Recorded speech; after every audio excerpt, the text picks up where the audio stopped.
Here we look at another buffer calculation.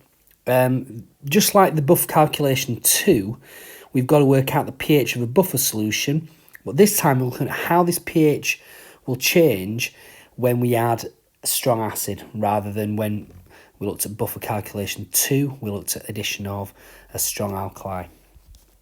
If we've got to work out the pH of a buffer, by now we should be aware that we would write down the following equation, that the H plus concentration is equal to Ka times HA over A minus. And again, if you do enough of these, then this equation should become second nature. Now, we've been given the Ka value here, and we've been given the HA concentration, and we've been given the A minus concentration. So we have to remember, of course, that ethanoic acid is my weak acid, and the sodium ethanoate there is my salt of the weak acid. So it's simply a case of plugging those numbers in. In this particular example, we've been given concentration terms for HA and for A minus, so we don't need to change any of those into moles or concentration. The units are consistent. So my hydrogen ion concentration then is equal to 1.74 times 10 to the minus 5 times 0.15 divided by 0.100. And that gives me a hydrogen ion concentration of 2.61 times 10 to the minus 5 moles per decimetre. And then we minus log that answer, and that gives me a pH of 4.58. So that's the pH of the buffer. That is that should be this. If you've done enough of these calculations, that should be quite straightforward. What we need to do now is work out what the pH of the buffer would be if I add, it's saying 10 centimetre cubed of 1 mole per decimetre hydrochloric acid. And we're adding it to 1 decimetre of this buffer solution. So what we need to look at then is the moles of hydrogen ions added. Well, moles is conc times vol, which is 10 times 10 to the minus 3 times 1, and that gives me 0.01 moles.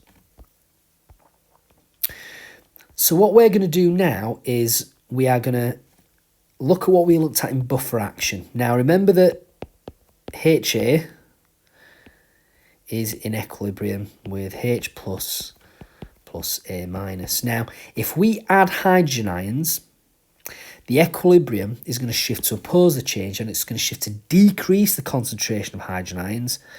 So I'll do that there. So it's going to shift in that direction. If it does that, then my A minus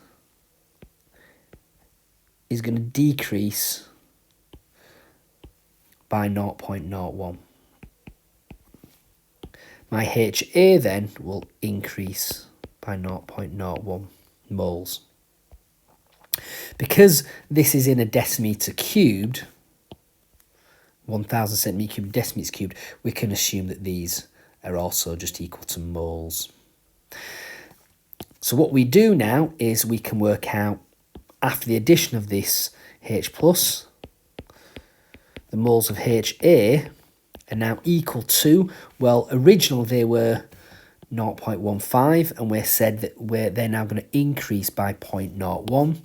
So it's going to be 0.150 plus 0.01, and that gives me 0.160 moles.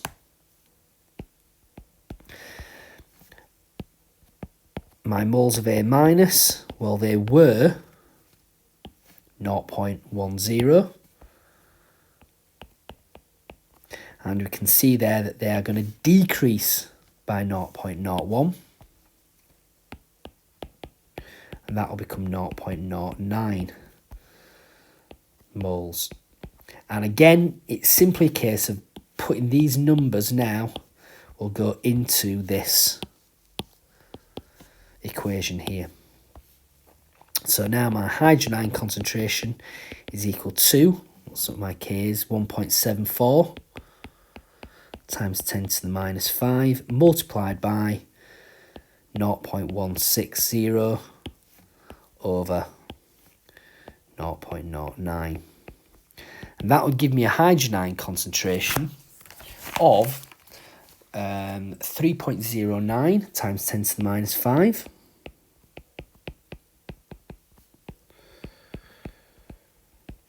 And if I minus log that, I would get a pH of 4.51. And again, that number makes sense because I've added acid to my buffer. So if I've added acid, the pH will go down. But being a buffer, it's all going to go down a very small amount, 4.58 down to 4.51. So here we've been given a buffer calculation, and now we should be able to use that to work out how the pH of a buffer changes, an acidic buffer changes, if small amounts of strong acid are added.